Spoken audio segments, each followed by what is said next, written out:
مصر کے عزیز کی بیوی کے دل میں حضرت یوسف علیہ السلام کے بارے میں ناجائز خواہش پیدا ہونے لگی۔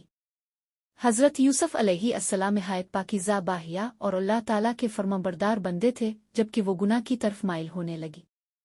ایک دن مصر کے عزیز کی بیوی نے حضرت یوسف علیہ السلام کو اپنی طرف مائل کرنے کی کوشش کی، لیکن حضرت یوسف علیہ السلام نے اپنی نظریں جھکا لیں اور اللہ تعالیٰ کی رضا کو ہر چیز پر مقدم رکھا۔ مصر کے عزیز کی بیوی نے محل کے تمام دروازے بند کر دیے اور حضرت یوسف علیہ السلام کو گناہ کی دعوت دی۔ محل میں خاموشی چھا گئی، لیکن حضرت یوسف علیہ السلام کا ایمان مضبوط تھا اور ان کا دل صرف اللہ تعالیٰ کی طرف متوجہ تھا۔ حضرت یوسف علیہ السلام نے فوراً فرمایا، میں اللہ کی پناہ مانگتا ہوں۔ پھر فرمایا کہ مصر کے عزیز نے مجھ پر بہت احسان کیا ہے اور بے شک ظالم کبھی کامیاب نہیں ہوتے۔ حضرت یوسف علیہ السلام گناہ سے بچنے کے لیے فوراً دروازے کی طرف دوڑ پڑے۔ ان کا مقصد صرف اللہ تعالیٰ کی رضا حاصل کرنا اور ہر حال میں گناہ سے بچنا تھا۔ اسی دوران مصر کے عزیز اچانک کمرے میں داخل ہوئے۔